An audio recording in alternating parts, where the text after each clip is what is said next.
प्रभावित क्षेत्र हैं वो मतलब जिला प्रशासन के लिए सब बराबर है।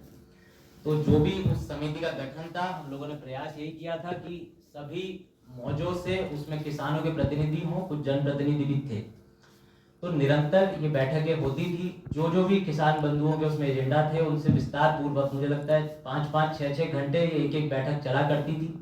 जो भी इसमें एजेंडा, जो भी उनकी तरफ से सुझाव दिए जाते थे, हम लोग सम्मिलित करते थे और विभिन्न प्रकार के विस्तार पूर्वक इसमें चर्चा विचार। सूचना मिला करती थी कि सर सूचना मिल रही है कि कल फिर से गेट जाम होगा, परसों गेट जाम होगा, वहां पर जो है कुछ लोग एकत्रित होने के प्रयास कर रहे हैं। तब फिर आए दिन जो है हम लोग वहां पर मजिस्ट्रेट, पुलिस बल इत्यादि की प्रतिनियुक्ति करते थे और कभी ये प्रयास किया जाता था, कभी ये प्रयास कुछ दिनों के लिए रोक लिया जाता था। इसके बीच में जो है ये भी आप लोगों को जानकारी होना चाहिए कि स्वयं जो एसटीपीएल कंपनी है उसके द्वारा क्रिमिनल रिट माननीय उच्च न्यायालय में दायर किया गया, जिसमें उस रिट में उसने जो है विरोधी पक्ष जिला प्रशासन को भी बनाया और बिहार राज्य की सरकार को भी बनाया। माननीय उच्च न्यायालय में ये क्रिमिनल रिट एसटीपीएल कंपनी के द्वारा दायर किया गया। 16 जनवरी 2024 का उस रिट का निष्पादन करते हुए माननीय उच्च न्यायालय ने जिला पदाधिकारी और मतलब उसके साथ साथ जिला प्रशासन को जवाबदेही दी कि कंपनी का गेट किसी भी परिस्थिति में बंद नहीं होगा, कंपनी का काम सुचारू रूप से चलेगा, वाटर कॉरिडोर पे काम सुचारू रूप से चलेगा और रेल कॉरिडोर जो भी प्रस्तावित है उस पर काम सुचारू रूप से चलना है। ये जवाबदेही माननीय उच्च न्यायालय ने जिला प्रशासन को दी, जानकारी दी और ये बातें हमारी प्रोसीडिंग में भी है कि माननीय उच्च न्यायालय का इस प्रकार से निर्देश। और इस बीच आप सब लोगों को ये भी जानकारी होनी चाहिए, मुझे लगता है सब लोग आप लोग किसी न किसी स्तर से उन खबरों को भी छापते हैं कि मूरा बाबा जो उनका एक धरना स्थल है वहां पर नियमित रूप से देखा जाता है कि कुछ संख्या में प्रतिदिन जो किसान बंधु हैं वो बैठते भी हैं धरने पर। तो उससे जो है जिला प्रशासन को कभी किसी प्रकार की कोई समस्या भी नहीं हुई। हम लोग हमेशा उनसे ये अनुरोध करते थे कि भाई शांतिपूर्वक धरना देना लोकतंत्र में सबका अधिकार है, जिसके लिए वो भी सक्षम है तो वो दें, उससे जो है कोई समस्या नहीं। इस जो है पूरी जब प्रक्रिया चल रही थी तो आप लोगों को ये भी जानकारी होगी कि 9 मार्च को जो है मतलब किसान बंधु ऐसे बोला गया, अब उसमें कोई असामाजिक तत्व थे या नहीं थे मुझे नहीं पता, पूरे कंपनी के गेट को जो है पुनः जाम कर दिया गया। लगभग 200-250 उसमें लोग थे, उसमें हो सकता है कि कुछ किसान भी हो, कुछ हो सकता है असामाजिक तत्व भी हो। 9 मार्च से लेकर निरंतर मतलब आज 20 मार्च तक प्रतिदिन आप लोग भी इस बात को जानते हैं कि प्रशासन के विभिन्न पदाधिकारी जो है किसान बंधुओं और जो धरनारत लोग थे उनसे वार्ता करने जाते थे, उनसे समन्वय स्थापित करने जाते थे, उनको जो माननीय उच्च न्यायालय का आदेश है उससे अवगत कराते थे। इसी बीच आप सब लोग ये भी अवगत हैं कि जो है 16 मार्च को भारत निर्वाचन आयोग की एक जो निर्वाचन के क्रम में जो तिथि की घोषणा होती है चरणबद्ध तरीके से, तो उसका जो है ऐलान भारत निर्वाचन आयोग ने किया और उसके बाद धारा 144 जो स्टैट्यूटरी ऑब्लिगेशन है जिला प्रशासन का वो हम लोगों ने पूरे जिले में लागू करी। और उसके पहले भी आप लोग मतलब मुझे लगता है कि ये भी आप लोगों को जानकारी है कि अनुमंडल पदाधिकारी महोदय द्वारा भी 144 वहाँ पर लगाई गई थी। हम लोग ये स्पेकुलेट कर रहे थे कि वहाँ पे कुछ हो सकता है कि किसान हो, जैसे मैंने पहले भी बताया, कुछ असामाजिक तत्व भी उसमें एकत्रित हो सकते हैं जो विधि व्यवस्था की समस्या उत्पन्न कर। तो 13 मार्च को एसडीओ साहब ने वहाँ पर धारा 144 लगाई और वहाँ पर ये उसमें स्पष्ट किया गया किसी भी प्रकार का धरना प्रदर्शन आदि को हम लोगों ने गैर कानूनी घोषित किया। इसके बाद आप लोग ये भी जानकारी रखते हैं कि किस प्रकार से वहाँ पर जो भी प्रदर्शनकारी थे उन्होंने 14 मार्च को, ऐसा मीडिया रिपोर्ट्स में भी हम लोगों को देखने को मिला कि पुलिस और जिला प्रशासन अपनी हद में रहे, इस प्रकार की चेतावनी उन्होंने दी और अर्धनग्न होकर ये बोला कि हम 288 यहाँ पर लगाते। आप सब लोग मतलब इस बात को जानकारी रखते हैं और मतलब मीडिया के माध्यम से ही हम लोगों को ये खबरें भी मिल पाई। फिर भी जो है पुलिस प्रशासन और जिला प्रशासन पूरी तरीके से धैर्यपूर्वक, संयम पूर्वक हम लोग निरंतर वार्ता के माध्यम से प्रयासरत थे कि क्योंकि मतलब जैसा मैंने पहले भी बताया उसमें से निश्चित रूप से कुछ किसान बंधु जरूर थे, तो हम लोग उनसे वार्ता करते थे। उनके और दूसरे जो प्रतिनिधि थे जो जिला प्रशासन से किसी प्रकार से संपर्क में आते थे, हम लोग हर स्तर से ये कोशिश करते थे कि भाई वो हमारी बातों को धरनारत प्रदर्शनकारियों तक पहुँचाएं ताकि इसका जो भी उचित पटल हो मतलब जो है वार्ता के क्रम में इसका कोई ना कोई समाधान निकल सके। अब जैसा मैंने बताया 16 मार्च को एक स्टैट्यूटरी ऑब्लिगेशन के तहत जो मेरी खुद की सील और हस्ताक्षर से धारा 144 सीआरपीसी के अंतर्गत निषेधाज्ञा लागू करी गई। तो उसमें जैसा मैंने बताया कि वो इसीलिए की जाती है ताकि जब निर्वाचन की तिथियों की घोषणा कर दी जाए, उसमें किसी भी प्रकार का कोई राजनीतिक षड्यंत्र के तहत ये मतलब इसका जो बैकग्राउंड भी आप लोगों को जानना चाहिए कि 5 व्यक्ति या उससे अधिक यदि कहीं जमा हो रहे हैं तो उसका सीधा सीधा निर्वाचन की जो अवधि होती है उसमें माना जाता है कि किसी न किसी प्रकार से राजनीतिक द्वेष की भावना से प्रेरित होते हुए विधि व्यवस्था की समस्या उत्पन्न करी जा सकती है। और सेम हुआ भी इसी में, जब इतना बड़ा धरना है, 200-250 लोग वहां पर जमा हैं, तो इस संभावना से बिल्कुल इनकार नहीं किया जा सकता था कि किसी न किसी प्रकार से राजनीतिक भावना से प्रेरित होकर शांति भंग करने का किसी के द्वारा प्रयास किया जाए, विधि व्यवस्था की समस्या उत्पन्न करी जाए। तो ये बात भी जो है किसान बंधुओं और वहां पर जो प्रदर्शनकारी थे उन तक पहुंचाई गई कि भाई जो है एसडीओ साहब ने भी 13 मार्च को धारा 144 के अंतर्गत निषेधाज्ञा लागू करी है। 16 मार्च को जिलाधिकारी महोदय के द्वारा जो है धारा 144 की निषेधाज्ञा लागू करी है। आप लोग से अनुरोध है कि आप लोग अपने या तो पुराने धरना स्थल पर लौट जाइए, और सबसे बड़ी बात ये तो हुई है, माननीय उच्च न्यायालय का भी आदेश है कि मतलब धरना चाहे और कहीं भी देना हो शांतिपूर्वक, उसके लिए कोई दिक्कत नहीं है। कंपनी का मेन गेट जाम नहीं होना चाहिए। यहाँ ये भी बात जानने समझने वाली है कि कंपनी का एक ही मुख्य गेट है, और यदि उसको जाम कर दिया जाता है तो पूरी तरीके से प्रभावित होता है। और जितने आंकड़े कंपनी के अधिकारियों द्वारा हम लोगों को बताए गए हैं, लगभग 2 से 3 करोड़ रुपए का नुकसान इस तरह दिए जाने के आलोक में खामियों को दूर करते हुए मुआवजे का पुनर्निर्धारण करके उसका लाभ दिया जाना सुनिश्चित किया जाए। साथ ही आपातिक अधिग्रहण के प्रावधानों का भी अनुपालन करते हुए भुगतान सुनिश्चित किया जाए। तो अब देखिए, इसमें ये लोग खुद मान रहे हैं कि 1064 एकड़ भूमि का जो है भुगतान जो कि जिला प्रशासन और भू अर्जन के कार्यालय के द्वारा किया जाता है, उसमें मांग ये है कि उसका तथाकथित वो कम मुआवजा था उसका पुनर्निर्धारण किया जाए। अब जो किसान संगठनों को लीड करते हैं उन मतलब लोगों से भी मेरी बात हुई है, मैंने सुझाव दिया कि भाई आप लोगों को लगता है यदि नियम विरुद्ध कुछ भी आपके कार्रवाई हुआ है तो आप लोग माननीय उच्च न्यायालय की शरण लीजिए। कंपनी भी उच्च न्यायालय गई, उसके लिए जो कंपनी के लिए आदेश किया हम लोग उसका अनुपालन करते हैं। तो इस पे मतलब उनका ये वक्तव्य रहता है ये उच्च न्यायालय हम क्यों जाए, जिला प्रशासन को जाना है तो वो जाए। तो यहाँ पे समझने वाली बात ये है कि जो पहली मांग जो कि मतलब कहने के लिए सबसे मुख्य होनी चाहिए थी, इसके लिए सक्षम प्राधिकार कहीं से भी कहीं तक आप लोग किसी से भी पूछवा लीजिए, जिला प्रशासन का इसमें कोई दायित्व नहीं, ना ही कंपनी का है। तो ये मैं पहली मांग की बात कर रहा हूँ। इसमें आलोक में खामियों को दूर करें, जो भी मुआवजे का भुगतान हुआ। आप सब लोग भी मुझे लगता है कि किसी ना किसी प्रकार से प्रशासनिक गतिविधि से जुड़े हुए लोग हैं। यदि प्रशासन के द्वारा कुछ किया जाता है, किसी भी व्यक्ति को लगता है उसमें कुछ कमी रह गई है, ओरिजिनल रेट धारा मतलब 226 के अंतर्गत सभी को प्रावधान है कि आप लोग जो है माननीय उच्च न्यायालय की शरण लें, अपने जो भी प्रमाण है दस्तावेज हैं प्रस्तुत करें, जो भी उच्च न्यायालय बोलता है हमसे भी प्रमाण मांगेगा और जो भी होगा हम लोग बिल्कुल करेंगे। प्रशासन जो है उच्च न्यायालय के हर एक आदेश का पालन करता है। इसके अलावा दूसरी जो इनकी मांग है वो ये है, एनटीपीसी के R&R पॉलिसी के तहत नवीनगर में NPGCL प्रभावितों को दे लाभ यथा पुनर्वास एवं पुनर्स्थापन मुआवजा, वार्षिक रोजगार नौकरी, फसल मुआवजा एवं अन्य लाभों को तत्काल दिया जाना सुनिश्चित किया जाए। पबनी एवं मजदूरों को भी 750 दिनों की मजदूरी का एक मुश्त भुगतान एवं अन्य लाभ प्रदान किया जाए। तो अब देखिए यहाँ पे जो है समझने वाली बात यह है कि कोई एनटीपीसी जो कि SJVN कंपनी है जिसकी सब्सिडियरी STPL है जो कि ये थर्मल पावर प्लांट बना रही है, इसी प्रकार से ऐसा प्रतीत होता है कि एनटीपीसी भी थर्मल पावर प्लांट बनाती है। तो इनका मांग है कि एनटीपीसी की R&R पॉलिसी जो भी उसके समय लागू हुई होगी उसमें ऐसा क्लॉज होगा। तो इस संबंध में भी उनसे हम लोगों ने वार्ता करी। हमने बोला कि भाई यदि आप लोग संतुष्ट हैं तो हम लोग थोड़ा प्रमाण आप दे दीजिए। हालांकि हमारी R&R पॉलिसी में बहुत एक्सप्लिसिटली ये नहीं, R&R पॉलिसी जो है विभिन्न सक्षम प्राधिकारों और विभिन्न स्तरों से जब उसका अनुमोदन अप्रूवल होता है तब वो लागू होती है। फिर भी ये जो एक मांग है, हम लोगों ने बोला कि भाई कोई दिक्कत नहीं है, यदि R&R पॉलिसी में आपको लगता है कि ये कमी है और वाकई में एनटीपीसी नवीनगर ने की है तो आप कुछ तो प्रमाण दीजिए।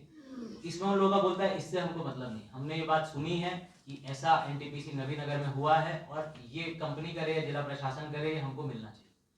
तो इस पे भी हम लोग यही प्रयासरत कर रहे हैं कि उस R&R पॉलिसी में कैसे संशोधन हो। ये बात बिल्कुल जायज़ है कि यदि किसी व्यक्ति को कंपनी के माध्यम से रोजगार दिया गया है तो वो आंकड़े भी सार्वजनिक किए जाएं, जो कि कुछ हद तक किए भी गए हैं। और फसल मुआवजा इत्यादि के लिए मुझे नहीं लगता कि कोई प्रावधान है। जब भूमि का अधिग्रहण होता है तो उस आलोक में जो भी उसका मुआवजा होता है वो दिया जाता है। और 750 दिन की मजदूरी, तो हम लोगों ने उनसे भी अनुरोध किया कि भाई यदि किसी को दिया गया है तो कोई कागज वगैरह सब कुछ होगा, आप लोगों के पास कुछ है जो कि कहीं और पे किया गया है तो हमको उपलब्ध कराइए। तो आज दिनांक तक तो मतलब ऐसा कोई ना उपलब्ध कराया गया है, पर हम लोग अपनी तरफ से प्रयासरत हैं, है ना। मैं ये नहीं बोलूंगा कि हम कर देंगे, हम लोग प्रयासरत हैं कि कंपनी पे दबाव हम लोग डाल रहे हैं कि जिन किसान परिवारों को रोजगार उन्होंने दिया है, यदि परिवार में से किसी भी एक सदस्य को भी, तो उसको इससे इतर रखा जाए और बाकी जितने भी प्रभावित किसान के परिवार हैं उनको ये 750 दिनों की मजदूरी दी जाए। अब जब हम लोग दबाव बना रहे हैं तो कंपनी के अधिकारी भी इस पर जो है अवलोकन कर रहे हैं। जैसा मतलब आप लोग भी समझेंगे, किसी भी प्रशासनिक व्यवस्था में जो है समय लगना बहुत स्वाभाविक, और 750 दिन के आप लोग देख सकते हैं कि लगभग 1200-1500 परिवार होंगे, उसमें से कितने लोगों को रोजगार दिया है, कितनों को नहीं दिया गया। मतलब लगभग जो है 50-60 करोड़ का कुल ये मामला बैठता है।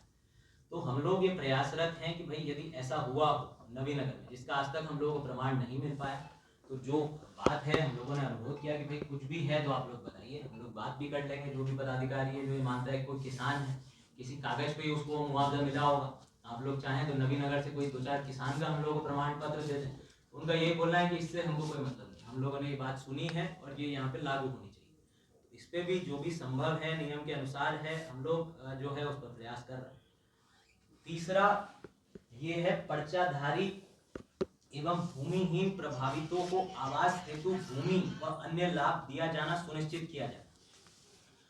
तो इसमें देखिए, भूमिहीन किसान उसको बोला जाता है जब किसी परियोजना में उस किसान या उस रैयत की सारी भूमि मतलब अधिग्रहित कर ली जाए।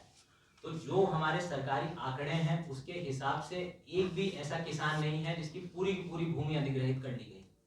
हम लोगों ने फिर भी जो प्रदर्शनकारी और जो किसान थे, हम लोगों ने उनसे बोला कि भाई आपको लगता है कि प्रशासन से गलती हुई है और ये मतलब 2-5-10 किसान भूमिहीन हो गए, तो हम लोगों को आप उनका आंकड़ा दीजिए, हम लोग वेरीफाई करवा लेंगे और जो भी नियम संगत होगा हम लोग करेंगे।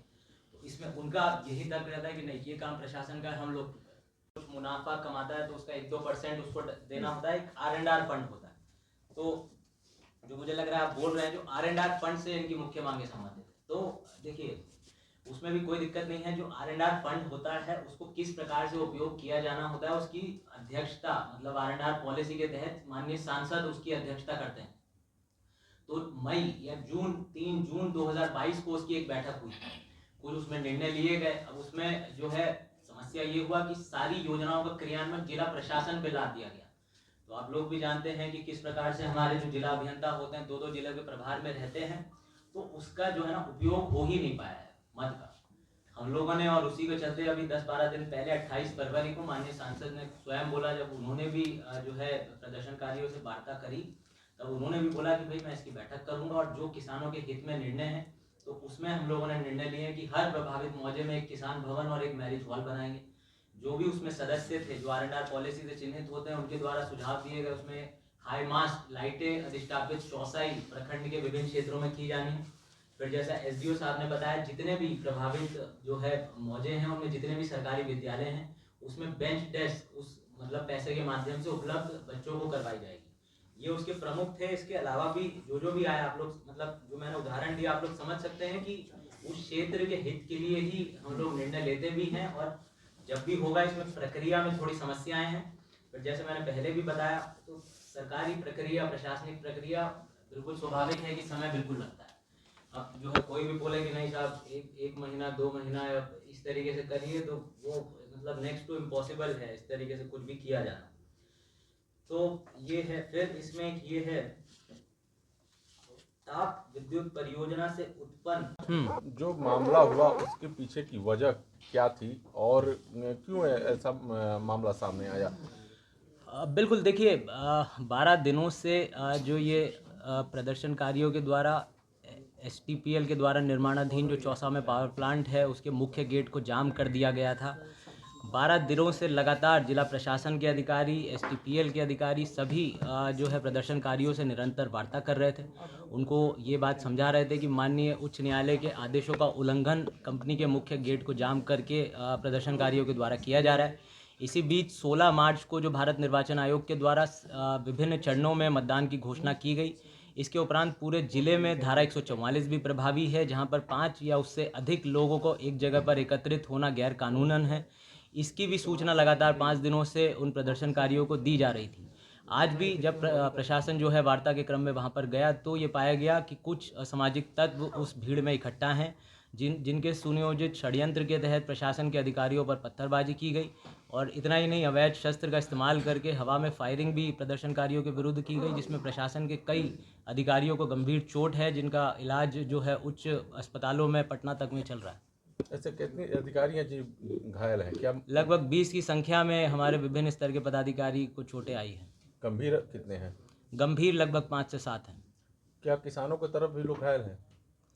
किसानों में लगभग 20 जो प्रदर्शनकारी थे, जिन्होंने पत्थरबाजी, जब पुलिस अधीक्षक महोदय और मैं स्वयं पहुंचे, हमारे भी जो है बल पर जब पत्थरबाजी की गई तो लगभग 20 लोगों को उनमें से अरेस्ट हम लोगों ने किया है।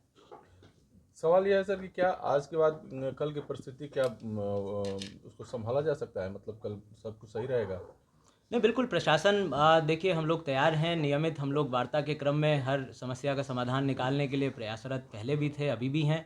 और जैसा कि मैंने बताया, सभी मीडिया के बंधुओं को विस्तार पूर्वक जो किसानों की, प्रदर्शनकारियों की 11 सूत्री मांगे हैं, उसके बारे में भी मैंने विस्तार पूर्वक सभी लोगों को अवगत करा दिया गया है।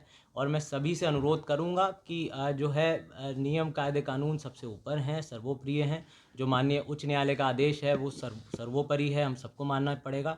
और धारा 144 का भी हम लोगों को जो है आदर करना पड़ेगा। यदि कहीं भी फिर भी 5 से अधिक लोगों को एकत्रित होना है तो उसकी पूर्वानुमति जिला प्रशासन से लें और उसके बाद वो एकत्रित हों, क्योंकि मतलब किसी भी राजनीतिक जो है भावना से भी प्रेरित कोई भी भीड़ हो सकती है और उसको नियंत्रित करना जिला प्रशासन की सर्वोच्च प्राथमिकता है। ठीक है सर, थैंक यू। सर, आज की घटना के बाद क्या लगता है जिला नहीं, बिल्कुल जैसा मैंने पहले बताया, जो मुख्य गेट है वो पूरा सीसीटीवी से लैस है। सभी जो है सामाजिक तत्वों की, जिनके द्वारा पत्थरबाजी की गई, हवाई फायरिंग की गई, उनकी पहचान कर ली गई है। अभी प्राथमिकी दर्ज भी की जा रही है और आगे भी नियम का उल्लंघन करने वालों के विरुद्ध कठोर कार्रवाई जिला प्रशासन के द्वारा की जाएगी। सर, अभी तक अब ऐसे में सर क्या किसानों को उनका हक मिलेगा? सर, किसान जो नहीं, बिल्कुल किसानों को उनका हक मिलता भी रहा है। जिला प्रशासन का काम किसानों को उनका नियम संगत हक दिलाना है, पहले भी था। यदि किसी को भी लगता है कि जो है नियम के विरुद्ध उसका कुछ काम मतलब जो है नहीं हुआ है या नियमों की अनदेखी हुई है, तो उसके लिए हम लोगों ने विभिन्न स्तरों पर जो है जांच विभिन्न अलग मामलों में पहले भी करी है। और अब भी यदि कोई किसान बंधु आके बोलता है कि नियम विरुद्ध उसके साथ कुछ हुआ है तो वो जिला प्रशासन के पास भी आ सकता है, माननीय उच्च न्यायालय की शरण भी ले सकता है। दोषियों पर कार्रवाई होगी सर आज? नहीं, बिल्कुल दोषियों के विरुद्ध कठोर कार्रवाई की जाएगी। सर, 12 दिनों से प्रशासन अभी वार्तालाप कर रही थी जी। और आज की घटना के बाद प्रशासन इसे किस रूप में लेगा? नहीं, जो है ये हिंसक घटनाक्रम था, दुखद था। मैंने यही बोला, ऐसा प्रतीत होता है कि सुनियोजित षड्यंत्र के तहत इस घटनाक्रम को सामाजिक तत्वों के द्वारा अंजाम दिया गया, जो कि उचित नहीं था।